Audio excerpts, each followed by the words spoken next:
कहानी काफ़ी पुरानी है और ये उस वक्त की कहानी है जब मैं ज़िंदा था।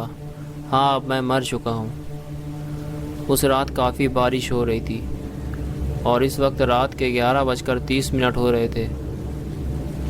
अब बारिश काफ़ी कम हो गई थी, शायद अब बारिश रुकने वाली थी और मैं अपने रूम में लेटा हुआ था और सोने की कोशिश कर रहा था और बुल्ली अपने रूम में कंप्यूटर चला रहा था और वो मेक जोक हॉरर की वीडियोस देख रहा था क्योंकि उसे हॉरर वीडियोस देखना ज़्यादा पसंद है। और तभी बेल बजने की आवाज़ आई और तभी बुल्ली बोला, कुल्ली देखो यार, इतनी रात में कौन आया है। और मैं उठकर चला गया, लेकिन वहाँ तो कोई नहीं था। हाँ, ज़मीन पर कुछ पैरों के निशान बने हुए थे और वहाँ एक डॉल रखी हुई थी। बुल्ली ने पूछा, कौन आया है गुल्ली? मैंने कहा, भाई कोई नहीं, बस ये डॉल ही रखी हुई थी। बुल्ली ने कहा, लेकिन ये डॉल हमारे दरवाजे पर कौन रख गया है और क्यों? हो सकता है कि बाद में वो इसे लेने आए। मैंने कहा, लेकिन मैं इसे अपने रूम में नहीं रखूँगा, न जाने ये डॉल किसकी है। बुल्ली ने कहा, ठीक है, तुम इसे यहीं छोड़ दो। और फिर मैं अपने रूम में चला गया। बुल्ली भी अपना काम करने लगा।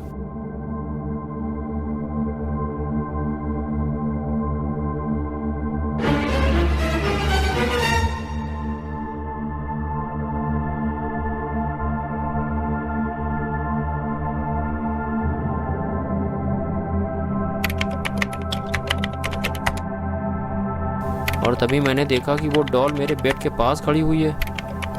और तब मैं उस डॉल को बुल्ली के पास लेकर गया और बुल्ली से कहा, तुमने इसे मेरे रूम में क्यों रख दिया भाई?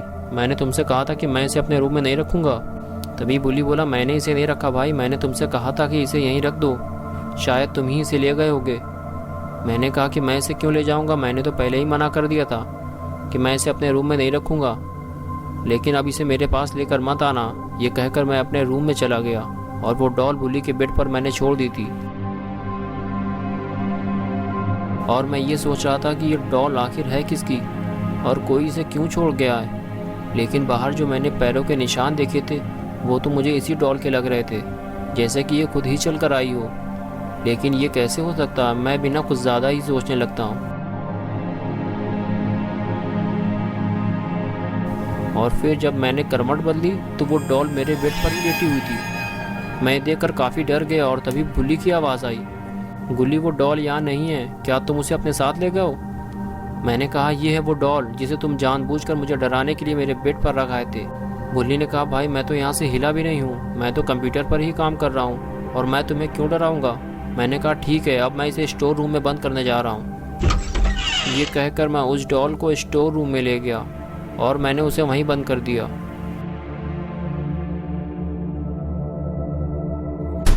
फिर मैं बुल्ली के पास गया और बुल्ली से कहा कि मुझे ये डॉल बड़ी अजीब लग रही है और अगर तुमने इसे मेरे रूम में नहीं रखा था तो वो मेरे पास कैसे आ गई?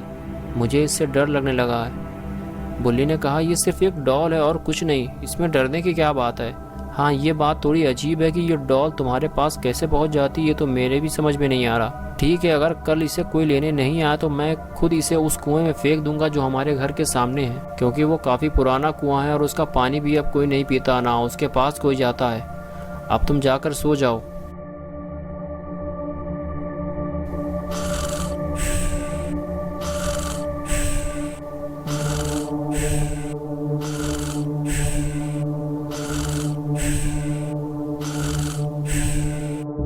और उसके बाद मैं अपने रूम में सोने के लिए चला गया। मैं अपने बेड पर लेट तो गया था, लेकिन मुझे नींद नहीं आ रही थी और अजीब सी घबराहट हो रही थी, जैसे कि कुछ बुरा होने वाला है। और कुछ देर बाद ही कुछ अजीब सी आवाज़ आने लगी, जैसे कोई दरवाज़ा खोलने की कोशिश कर रहा हो। लेकिन मैंने सोचा कि हो सकता है कि ये हवा से हिल रहा हो, क्योंकि हवा भी काफ़ी तेज़ चल रही थी। इसी वजह से मैं देखने भी नहीं गया।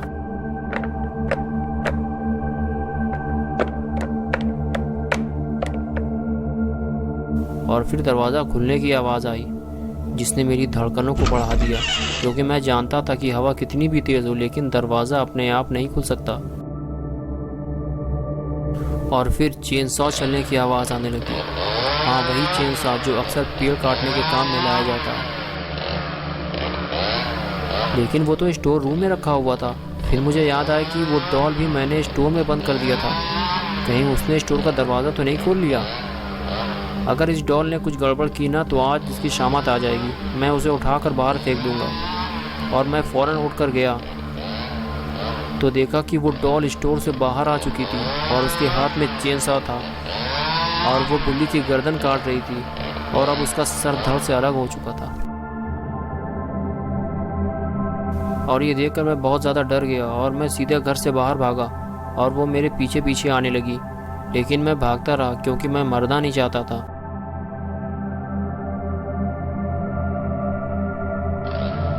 मैं बस भागता रहा। भागते भागते मैं उस कुएं के पास पहुंच गया जो हमारे घर के सामने था। यह काफ़ी पुराना कुआं था और यहाँ के लोगों का कहना था कि इस कुएं में कभी भी झांकना नहीं चाहिए क्योंकि इसमें झांकने वाला ज़िंदा नहीं बचता। और कभी कभी इस कुएं के आसपास कुछ चीज़ें भी पड़ी मिलती थी, जैसे कि खिलौने, खाने की चीज़ें और पैसे, लेकिन उन्हें कोई नहीं उठाता था क्योंकि सब जानते थे कि ये एक छलावा है, क्योंकि हर साल ये कुआं किसी न किसी की जान लेता है। और अब मुझे यकीन हो गया था कि ये डॉल भी इसी कुएं से आई है और इसे हमें अपने घर में नहीं रखना चाहिए था, लेकिन इसे रखने की सज़ा हमें मिल चुकी थी। मेरा दोस्त बुल्ली मर चुका था, लेकिन मैं मरना नहीं चाहता था। मैं बस छुपा हुआ था और ये सोच रहा था कि वो डॉल जहाँ से भी आई है वो वापस चली जाए। और तभी कुएं में कुछ गिरने की आवाज़ आई। मुझे लगा कि वो डॉल शायद इसी कुएं से आई थी और इसी कुएं में वापस चली गई है। और तभी मैंने उस कुएं में झाँक कर देखा, लेकिन मैं एक बात भूल गया कि इस कुएं में झाँकने वाला ज़िंदा नहीं बचता। और कुएं में झाँकने की कीमत मैंने अपनी जान देकर चुकाई।